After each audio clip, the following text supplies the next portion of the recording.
Welcome and thank you for tuning in. Liverpool Football Club have once again finished with a disappointing result, losing 1-0 to Southampton on the road, and Danny Ings came back to haunt the Reds once again with an incredible chipped finish over the head of Liverpool's Alisson Becker, to get his body shape right at that angle and create that type of finish, such a minuscule margin for error.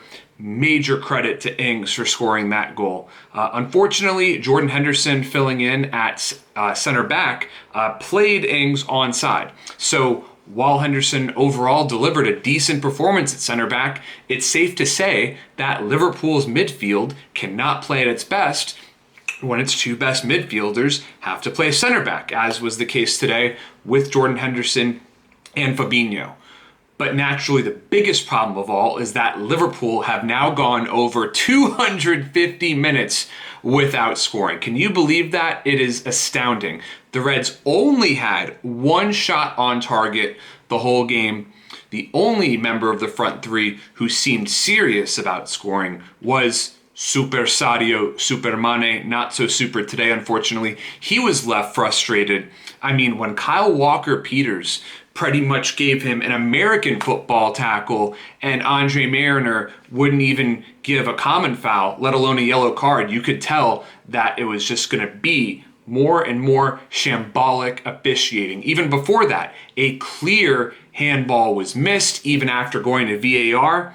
Really, the inconsistency of VAR is infuriating. Joe Gomez was whistled for a penalty earlier this season for practically an identical handball infraction. So the inconsistency with VAR, all of these terrible calls going against Liverpool, I am sick and tired of allowing defenders to get away with murder, particularly when it comes to marking Sadio Mane. He is such an honest footballer, but when he never gets calls, it almost makes me wish he would dive to get the calls that he deserves.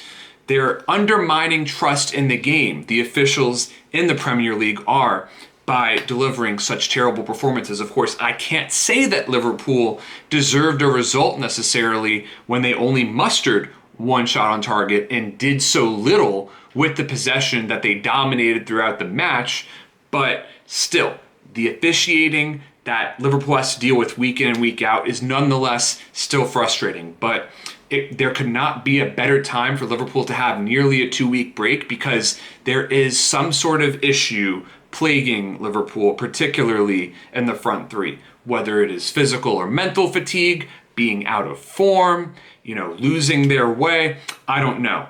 But Diogo Jota would surely help a lot right now. It's so frustrating thinking about how he could have come on and made a massive impact in this game. But of course, he was injured. Andy Robertson and Trent Alexander-Arnold both struggled out there at times. Trent was subbed off, and rightfully so. He delivered a poor performance, unfortunately. And look, Liverpool are in a very difficult situation right now. They have lost their way. They have a crisis at center back. Make no mistake about it. This is a crisis. If it was not a center back crisis, then Jurgen Klopp would have played Reece Williams or Nathaniel Phillips today. But they're both young. They both can't be counted on to play week in and week out. So a center back needs to come in. This is an emergency situation, and Klopp has no choice but to splash the cash this window, or at a bare minimum, bring in quality on loan. Otherwise, Liverpool will not defend their Premier League title. At this point, all I really want from the Reds is to finish in the top four. Of course, another title would be great, but man, this is going to be a down-to-the-wire Premier League season. Thank you so much for tuning in. If you've watched for this long, you might as well subscribe to my channel.